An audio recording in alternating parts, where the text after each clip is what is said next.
This is Edwin Newman inviting you to meet the press with the Prime Minister of Singapore. Meet the Press, America's press conference of the year and winner of every major award in its field, is brought to you today by Our guest today on Meet the Press is the Prime Minister of Singapore, Lee Kuan Yew, who arrived this week for an official visit to President Johnson. We'll have the first questions now from Pauline Frederick of NBC News. Mr. Prime Minister, you said in Washington that Americans are powerful. All the world is too painfully aware. But this power should be controlled. The United States should be restrained. Do you feel American power is controlled or used with restraint in Vietnam? As of now? Yes. I don't want to engage in your domestic dispute, and I'm not a general or an admiral, but... But you're a nation. Yes, I would like to see a great deal more caution, a more selective exercise of your enormous range of weapons that you've got, and more brains and feet, preferably Vietnamese brains and feet, rather than more power and gadgetry. Well, to be more specific, North Vietnam is less than 1/4 the size of Texas. It's now being bombed at the level that the bombing was carried on in World War II, and has been bombed for almost 3 years. Do you believe that this bombing is controlled or restrained use of power? That's like asking me whether I've stopped beating my wife. I mean, I'd never beat my wife. Well, let me ask you this. 47 heads of delegations in the United Nations, many of them foreign ministers, said in this General Assembly, American bombing of North Vietnam should be ended unconditionally. Do you agree with them? Well, that depends who the 47 heads are. Well, I'm sure are you they know from so. Africa, from Asia, from Western Europe, They were from all over Eastern the world. Europe? They were from all over the world. Well, as I understand it, there are about, what, 120 members? 22. 122 members, so that's 47.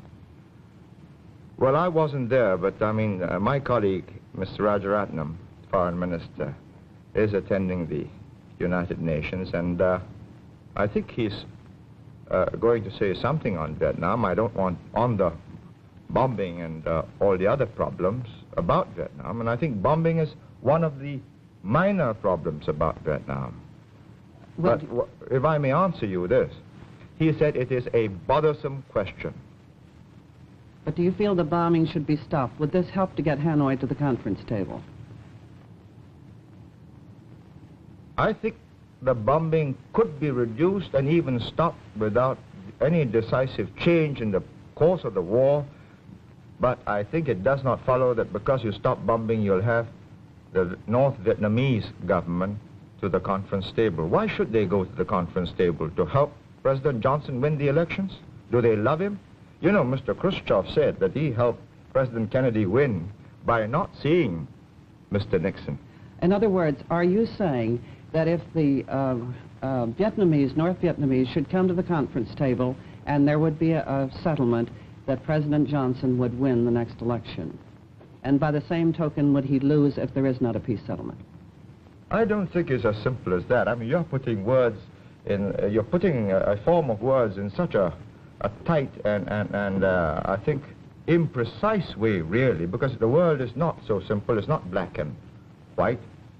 If they were to stop bombing, or you were to stop bombing, and if Hanoi were to meet with your president, it doesn't mean that there will be a settlement before the timetable for your presidential elections.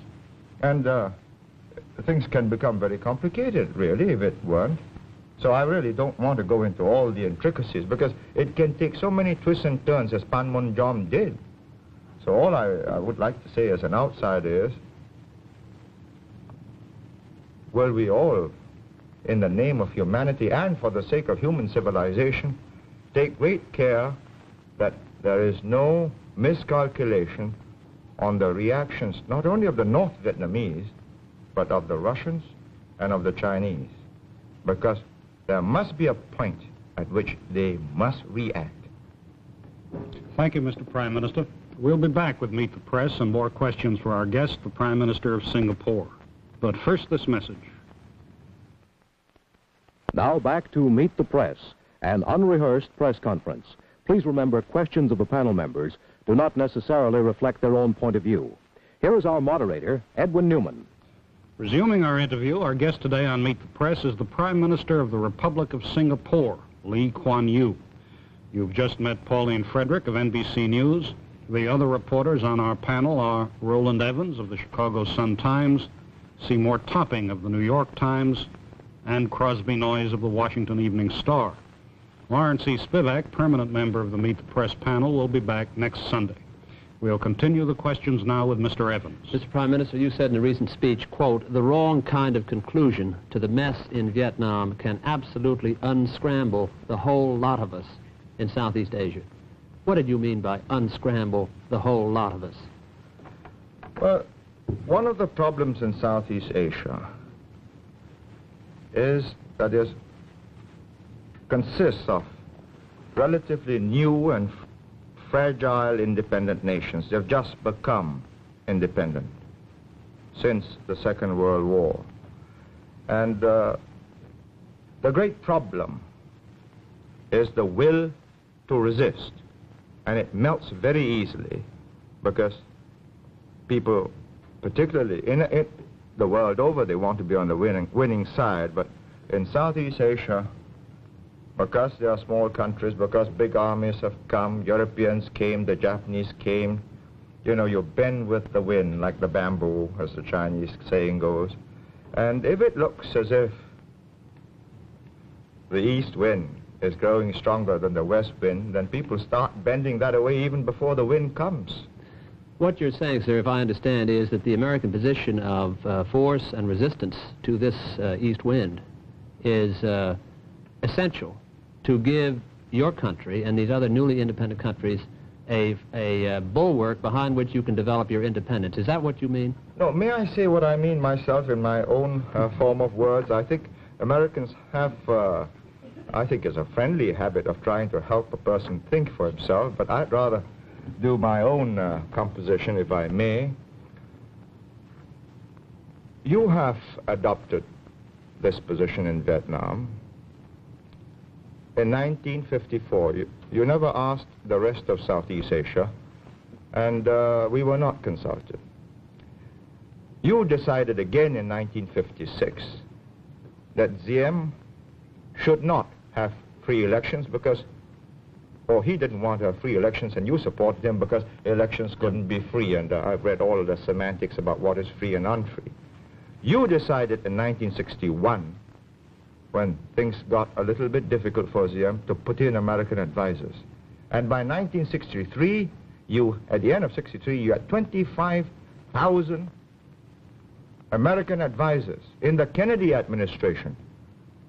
Now, you had your last chance when Diem got knocked down by a bus, or perhaps it was a tank, and you could have got out and said to the generals, well, we'll help you, guns, food, uniforms, pay for the troops.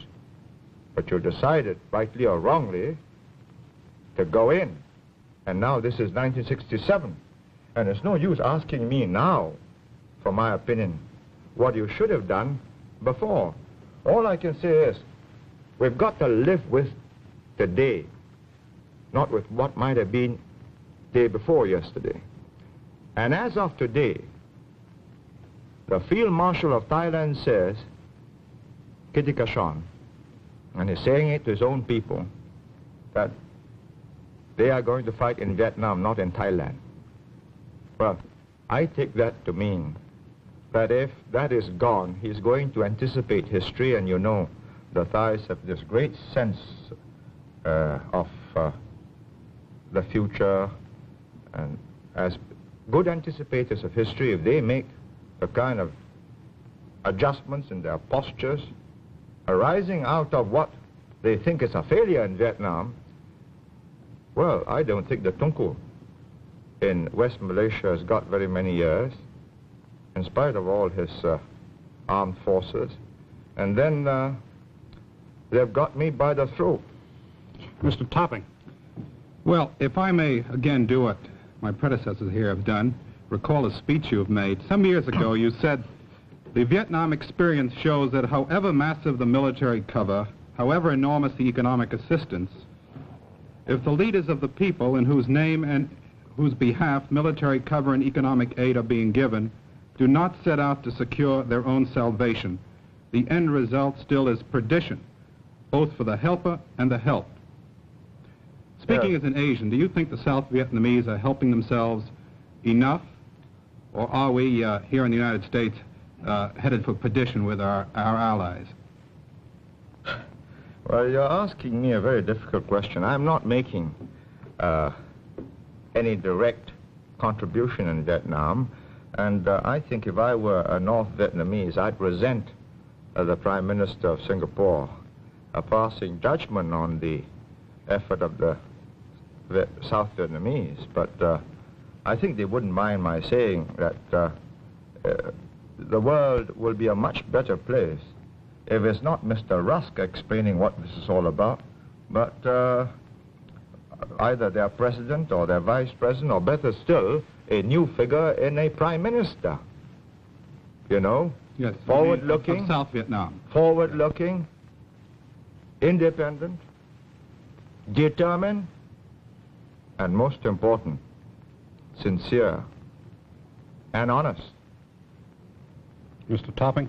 If I may shift a little here, one of the questions in our minds here has been that about the future of China and its relationship to Southeast Asia.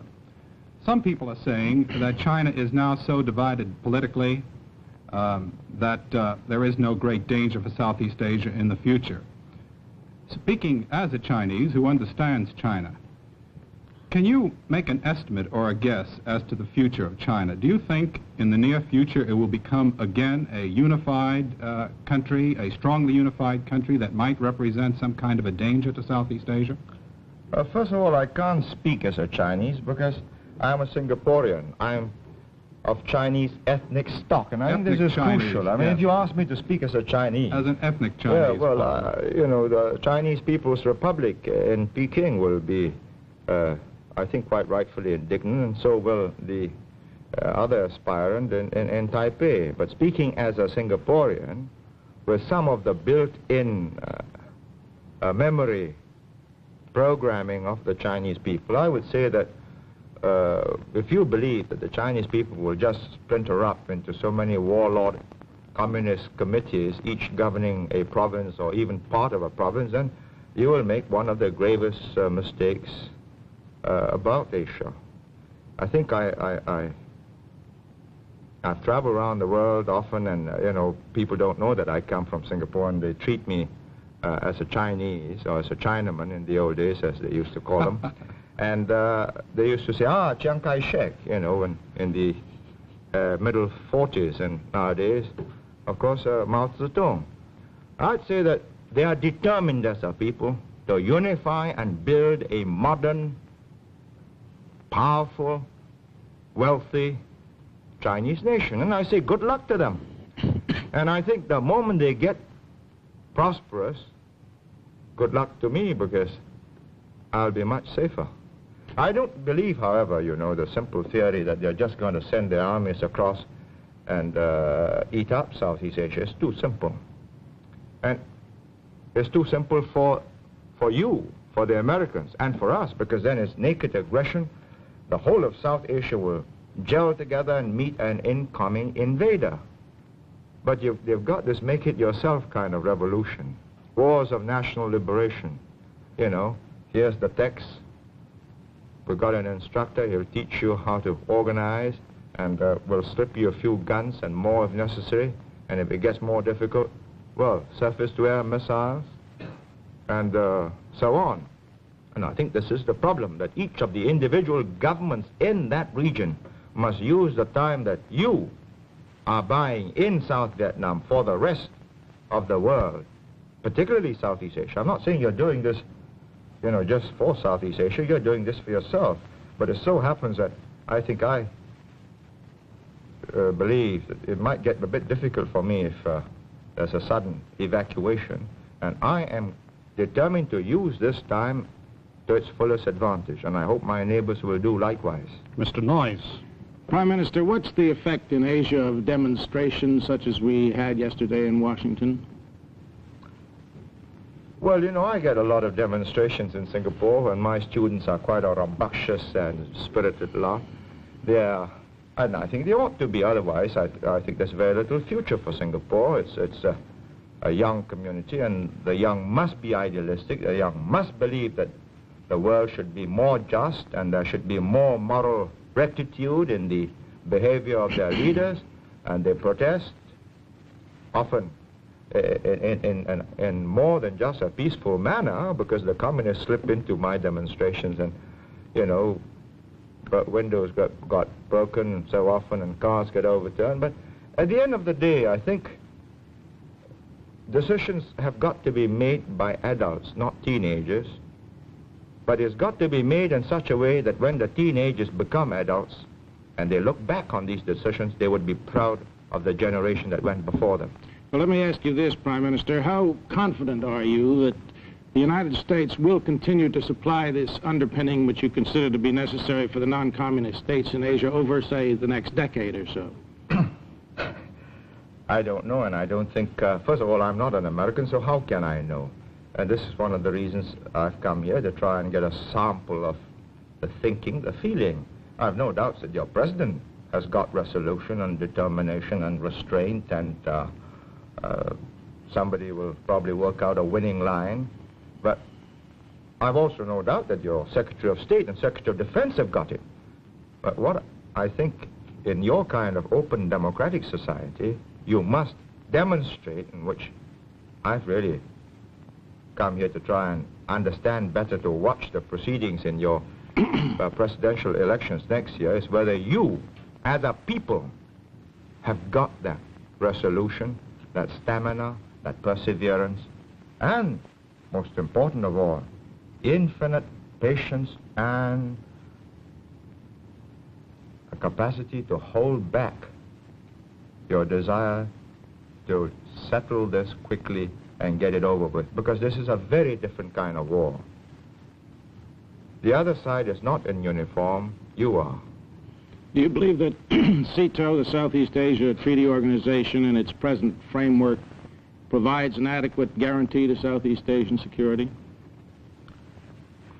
Well, you know, when it happened in, I think, 1954-55, Mr. Nehru and quite a few other leaders like President Sukarno were very vehement in their denunciation, and even the Tunku Abdul Rahman of Malaysia was critical, and so was I.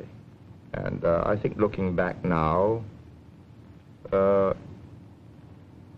really didn't meet the situation, because it was so very different from what you did for Europe. You know, in CETO, when an attack takes place on a member country, is just an attack against a member, and the others will take note that this is a breach of peace and a danger to the area. But in NATO, when an attack takes place, an attack on one is an attack on all, and they all respond. And you know what's happened. I mean, who has responded in South Vietnam? The Pakistanis have not. The French have not. The British have not. And probably for very good reasons. And until you convince Asia that you consider Asia as important to you, as Americans, as Europe was to America, you're going to find a lot of Asians like me rather critical and really doubting, because 90% of you have come from Europe. You understand Europe better than you understand Asia. Some of you understand Asia very well because you make specialized studies of the subject. But as a people, and finally, it is the mothers and fathers watching this television screen and seeing what is happening to their sons, and all the sweethearts also watching this, that will decide. And if you want people to take a stand, you've got to demonstrate that as a people you've got what it takes, that Asia does matter to you. Ms. And Frederick. does matter to the free world. Excuse me, Ms. Frederick. As you call it. Mr. Prime Minister, in answer to one of my questions, I believe you said, and I hope I'm quoting you correctly, in the name of humanity, great care should be taken that there be no reaction by the Russians and the Chinese. They must react. Would you tell us under what conditions you feel the Russians and the Chinese might react to what is going on in Vietnam, and whether there is any possibility of it now as you see the picture? I think really you ought to put that question to Mr. Khrushchev, Mr. Brezhnev and Mr. Kosygin, and probably Mr. Mao Zedong and Marshal Lin Piao or Zhou Enlai. I really can't answer this, but I'm quite certain that at some point they will decide that their own national interests are at stake and they must respond. Excuse me, gentlemen, Ms. Frederick, we have a little more than 3 minutes left. Mr. Evans. Mr. Prime Minister, you made it clear that you are concerned about the resolution, particularly beyond the '68 election and into the future of the U.S. in Vietnam and in all of Asia, that our interest is stable and long-term.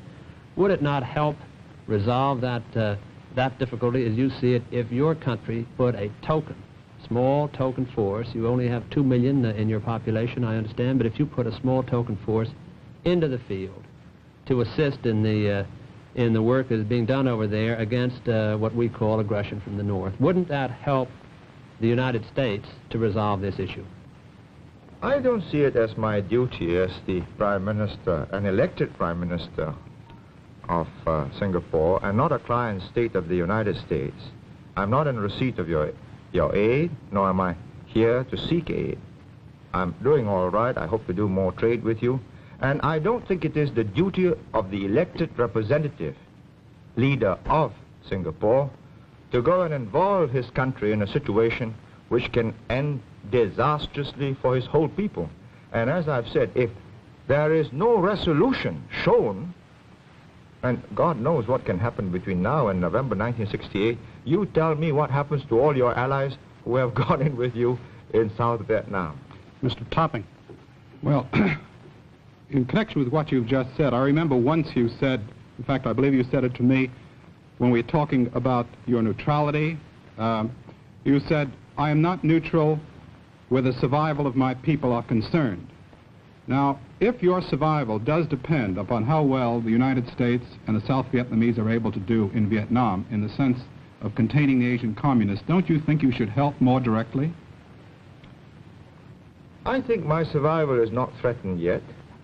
I've got my British friends and my Commonwealth friends in the area up till the middle 70s, and that's a very long time in the history of Southeast Asia.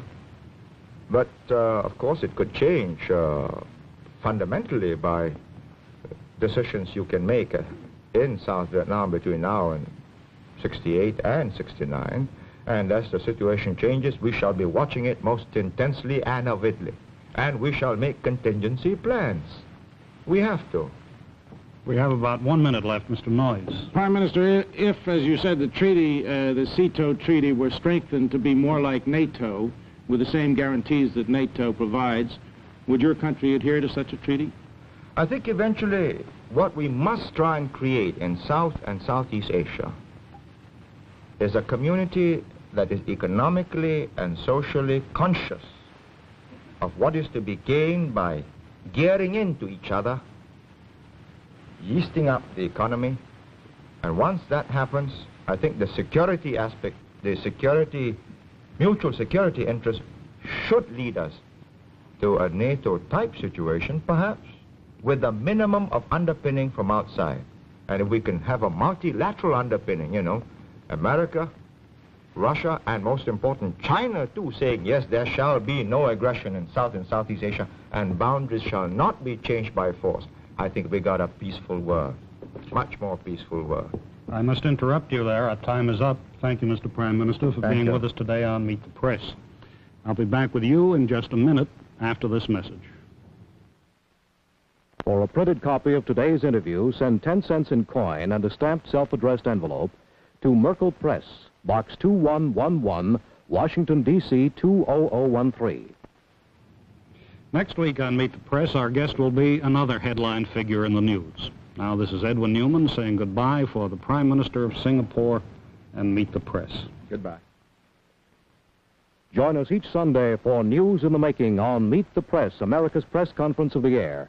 Today's edition of Meet the Press was brought to you by Fireman's Fund American Insurance Companies. It could be Vietnam or right there in your hometown. Wherever and whenever the news breaks, you can expect the best comprehensive analysis of the news right here on NBC. This is Howard Reed speaking.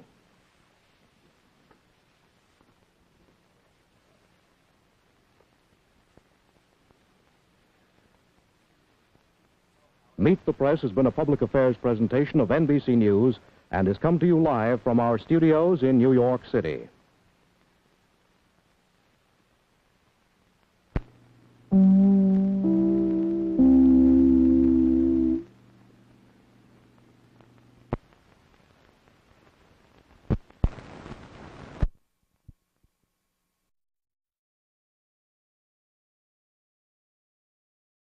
Seven heads are. Well, I'm sure Are you they know, from sir. Africa, from Asia, from Western Europe, They were from all over the Eastern world. Europe? They were from all over the world. Well, as I understand it, there are about, what, 120 members? 22. 122 members, so that's 47. Well, I wasn't there, but I mean, my colleague, Mr. Rajaratnam, Foreign Minister, is attending the United Nations, and I think he's going to say something on Vietnam. I don't want on the bombing and all the other problems about Vietnam, and I think bombing is one of the minor problems about Vietnam. Well, But if I may answer you this, he said it is a bothersome question. but do you feel the bombing should be stopped? Would this help to get Hanoi to the conference table? Vietnamese brains and feet, rather than more power and gadgetry. Well, to be more specific, North Vietnam is less than 1/4 the size of Texas. It's now being bombed at the level that the bombing was carried on in World War II and has been bombed for almost 3 years. Do you believe that this bombing is controlled or restrained use of power? That's like asking me whether I've stopped beating my wife. I mean, I'd never beat my wife. Well, let me ask you this. 47 heads of delegations in the United Nations, many of them foreign ministers, said in this General Assembly, American bombing of North Vietnam should be ended unconditionally. Do you agree with them? Well, that depends who the 47... I think the bombing could be reduced and even stopped without any decisive change in the course of the war, but I think it does not follow that because you stop bombing, you'll have the North Vietnamese government to the conference table. Why should they go to the conference table? To help President Johnson win the elections? Do they love him? You know, Mr. Khrushchev said that he helped President Kennedy win by not seeing Mr. Nixon. In other words, are you saying that if the North Vietnamese should come to the conference table and there would be a settlement that President Johnson would win the next election? And by the same token, would he lose if there is not a peace settlement? I don't think it's as simple as that. I mean, you're putting words in, you're putting a form.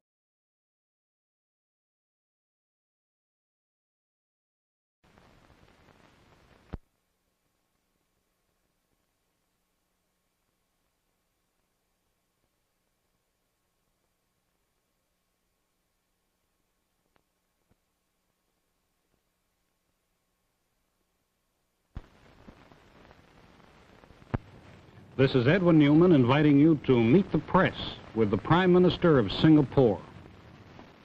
Meet the Press, America's press conference of the air and winner of every major award in its field, is brought to you today by Our guest today on Meet the Press is the Prime Minister of Singapore, Lee Kuan Yew, who arrived this week for an official visit to President Johnson.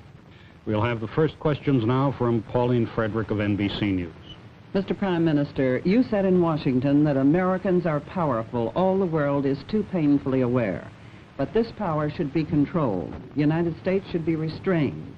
Do you feel American power is controlled or used with restraint in Vietnam? As of now, Yes. I don't want to engage in your domestic dispute, and I'm not a general.